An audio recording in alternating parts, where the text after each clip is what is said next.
Thank you very much. I must say it's very exciting to be here, although I hope not as exciting as the last time I was in Southern California. I came out last summer and they were shooting and shifting at the same time out here. I don't know if you heard about all that, but when I came out last year, they'd taken the metering lights out of the freeway system. It was so bad out here. They just had a guy at the top of every ramp that would holler, "Pull!" and you would drive off into traffic. It was pretty bad out here, I'm not kidding you. I myself, I'm from Lubbock, Texas, which is just like Southern California, but totally different is about the only difference. Lubbock is a very flat and treeless plain. On a clear day in Lubbock, Texas, you can look out across those plains and you can see the back of your head. It is about that flat where I come from. My family likes it there, though. My grandfather's lived there all of his life. In fact, he's lived there so long, he knows where everything didn't used to be. You ever drive around? You ever drive around with someone that knows where everything didn't used to be? That's my granddad. From the minute we hit that car, my granddad's over on the passenger side over there going, "Hey, you know, when I first moved here, there wasn't anything out there. There wasn't anything from there all the way over right about there. There wasn't a dang thing out there when I first moved here. There really wasn't any of that over there. There really wasn't anything from there all the way over right about there. There really wasn't anything over there. There really wasn't anything from there all the way over there. Yeah. I wasn't even here. There wasn't nobody here. There wasn't anything over there. Hey, get out of the car. We're still in the driveway." Thank you. But they like it there. My dad lives there also. He sells tractors in Lubbock, door to door. It's a tough job, but he's a tough guy. My dad, I can't get my dad to wear his seatbelt. He wants to be thrown clear, is what my dad told me the other day.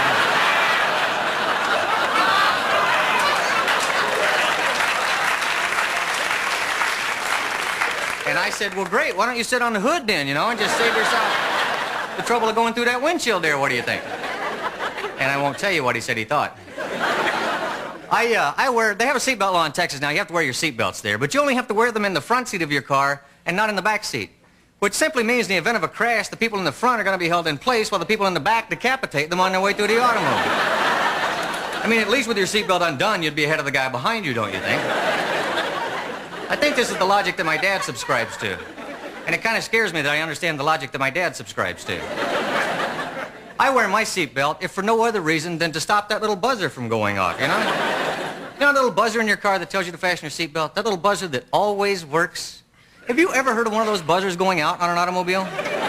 I mean of its own volition, without someone hunting it down and beating it to death? I don't think they ever go out. I think if they made the rest of your car as well as they made that little buzzer, your car would last forever. You know that?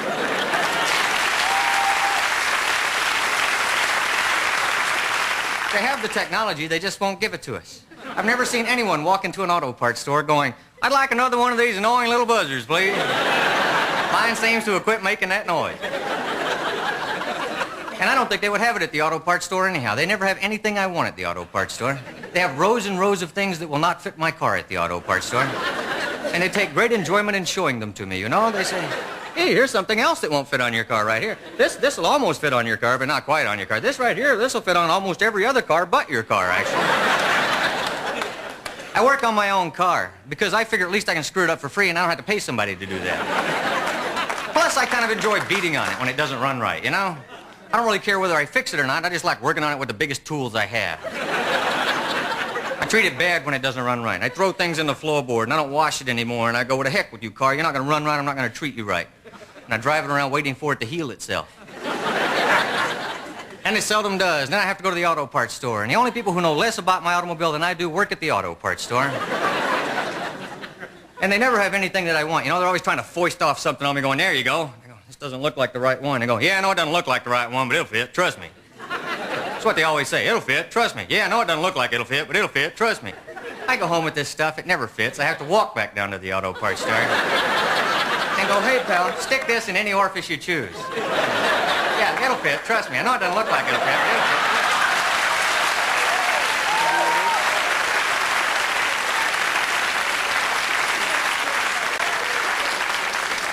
But those little buzzers never go out.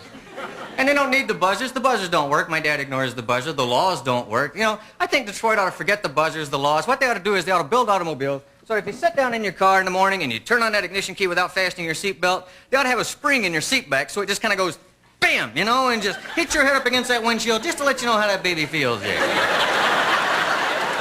And if you decided not to wear your seatbelt, at least it would be an aware decision that you had made, you know? You'd be sitting in your car going, dang, that hurt, man. But I'm not going to wear my seatbelt today because I'd rather be thrown clear today. 40% of the people in this country don't wear their seatbelts, I found out the other day. In their cars. You put them on an airplane where it wouldn't do the least bit of good. And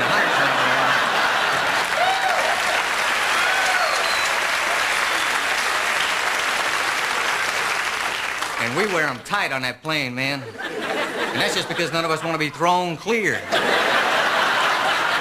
At 600 miles an hour.